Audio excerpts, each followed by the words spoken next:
दिल्ली की राजनीति में एक बार फिर सियासी विवाद बढ़ता नजर आ रहा है। मुख्यमंत्री रेखा गुप्ता ने आम आदमी पार्टी से जुड़े एक विधायक पर गंभीर आरोप लगाए हैं। मुख्यमंत्री का कहना है कि विधायक ने उनके सामने आपत्तिजनक और अशोभनीय इशारे किए। रेखा गुप्ता ने इस कथित घटना पर नाराजगी जताते हुए कहा कि जनप्रतिनिधियों से सार्वजनिक जीवन में मर्यादित व्यवहार की उम्मीद की जाती है। उनके बयान के बाद बीजेपी और आम आदमी पार्टी के बीच राजनीतिक बयानबाजी तेज होने की संभावना है। वहीं अब सभी की नजर संबंधित विभाग की प्रतिक्रिया पर है। विधायक की ओर से लगाए गए आरोपों पर क्या सफाई दी जाती है यह देखना अहम होगा।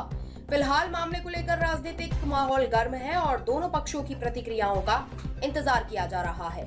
नई दिल्ली से साहिद वसीम खान की रिपोर्ट। देखिए इनकी डील, देखिए इनकी।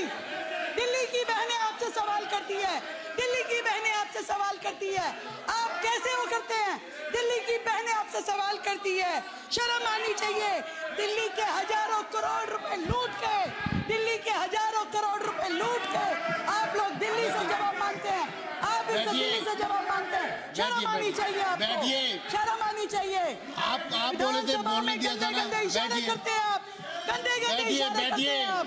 शर्म आनी चाहिए, शर्म आनी चाहिए तुम्हें, शर्म आनी चाहिए। इनका विधानसभा की सदस्यता कैंसिल होनी चाहिए। ऐसे ऐसे इशारे करते हैं। रिकॉर्डिंग देख लीजिए, रिकॉर्डिंग देख लीजिए आप। कैसे ये यहाँ पे एक विधायक का ये रवैया नहीं होता। हजारों करोड़ रुपए, हजारों करोड़ रुपए। शांत हो जाइए। हजारों करोड़ रुपए, हजारों करोड़ रुपए, हजारों करोड़ रुपए, हजारों करोड़ रुपए, हजारों करोड़ रुपए लूट लिए। अरे हजारों करोड़ रुपए लूट लिए। जाइए जाइए जाइए, हजारों करोड़ रुपए लूट लिए। खा गए दिल्ली के लोगों को, दिल्ली की जनता का पैसा खा गए आप लोग। बात करते हैं और बात पंजाब की, पंजाब के बारे में भी अध्यक्ष जी जवाब देना चाहती हूँ। ये कह रहे हैं हमने पंजाब में दे दिया, हमने पंजाब में दे दिया। 1 महीने पहले जुलाई माह में कहा कि हम पैसे दे देंगे। 1 महीने पहले मात्र, जिसका शोर, जिसका डंका ये यहाँ बजा रहे हैं। 4.5 साल तक कुंभकर्ण की नींद ये सोए रहे।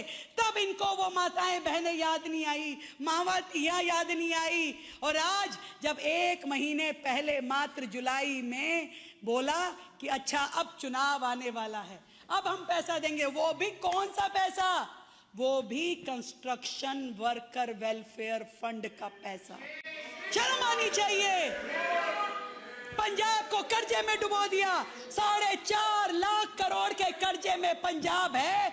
चुनाव से पहले योजना लाते हैं और पैसा कौन सा देते हैं? कंस्ट्रक्शन लेबर वेलफेयर फंड का पैसा। माननीय कोर्ट ने उस पर रोक लगाई।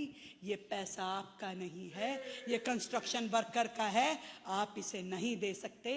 तब से पेमेंट रुकी हुई है, तब से पेमेंट रुक गई है। माँ बहनों को वहां पे कोई रुपया नहीं मिल रहा। ये मैं कह रही हूं आपके सामने कि इतना धोखा, इतनी दगाबाजी, पहले दिल्ली को लूटा और अब पंजाब को लूटा। देखिए क्या हाल कर दिया है। 4.5 लाख करोड़ का, 4.5 लाख। अरे सुनते रहिए विधायक जी, सुनिए, अभी तो जवाब चाहिए। आज बहनों की इतनी बात करते हैं, महिलाओं की इतनी बात करते हैं। जवाब मांगती हूं कि जब आपके पूर्व मंत्री सोमनाथ भारती ने अपनी ही धर्म पत्नी से इतना बुरा व्यवहार किया, जब आपके पूर्व विधायक शरद चौहान ने, दिनेश मोहनिया ने, और ये जो विधायक यहाँ बैठे थे खान साहब, उनके खिलाफ भी FIR दर्ज है। उन्होंने भी कोई कसर नहीं छोड़ी थी महिलाओं की बेइज्जती में। उनके खिलाफ भी सेक्सुअल हैरेसमेंट की कंप्लेंट दर्ज है। जवाब दीजिए, जवाब दीजिए। महिलाएं याद आ रही है आपको? महिलाएं याद आ रही है आपको? बैठिए। आपके यहाँ बैठिए। महिला सुरक्षित अगर आप बार बार डिस्टर्ब करेंगे, सुरक्षित नहीं, बार बार डिस्टर्ब करेंगे तो कार्रवाई होगी। बैठिए आप। अब आप खड़े हुए तो कार्रवाई होगी, प्लीज। तुम्हारे यहाँ तो बेचारी राज्यसभा की सांसद स्वाति मालीवाल भी पार्टी छोड़ के चली गई। तुम किन बहनों की बात कर रहे हो? किन बहनों की बात कर रहे हो? और तो और एक अकेली महिला विधायक जो इनकी पार्टी में जीती है, आतिशी, उस बिचारी को भी सदन में आने से इन्होंने रोक दिया। आज वो एलओपी होकर भी आप शांत रहिए, एक भी दिल्ली के विषय पे बोल नहीं सकती। एलओपी होकर भी एक महिला विधायक का आप लोग सम्मान कर नहीं सकते। दिल्ली की महिलाओं की बात करते हैं, शर्म आनी चाहिए, शर्म आनी चाहिए। मैं अब आप बाहर जा सकते हैं, बाहर जा सकते हैं, शर्म बाहर जा सकते हैं, बेशरम है, शर्म कैसे बाहर आएगी? जाइए, चलिए भाई जब जाइए बिल्कुल शेम, जाइए। जब इनकी पार्टी के मंत्री, इनकी पार्टी के विधायक, इनकी पार्टी के मुख्यमंत्री पूर्व, जब वो महिलाओं के साथ बुरा व्यवहार करते हैं, तब इन सारे लोगों के मुंह में फेविकोल चिपक गया था, तब आवाज नहीं निकलती थी। आज कह रहे हैं अन्याय हो रहा है, महिलाओं के साथ 17 लाख बहनों को 2500 रुपए मिलेंगे, अन्याय हो रहा है, इनको शर्म आ रही है। अरे शर्म आ रही है तो मैं चैलेंज करती हूँ, फॉर्म पे साइन मत करना, एक भी महिला को लेने मत देना, तुम्हारी भी पता चल जाएगा कि तुम्हारी ताकत कितनी है और दिल्ली की महिलाओं की कितनी ताकत है। मैं आज दिल्ली की मुख्यमंत्री रेखा गुप्ता कहना चाहती हूं अपनी दिल्ली की बहनों के लिए कि आप बिल्कुल चिंता मत कीजिए, चाहे मोदी जी की कोई योजना हो, चाहे दिल्ली सरकार की कोई योजना हो, आपको मिलकर ही रहेगी।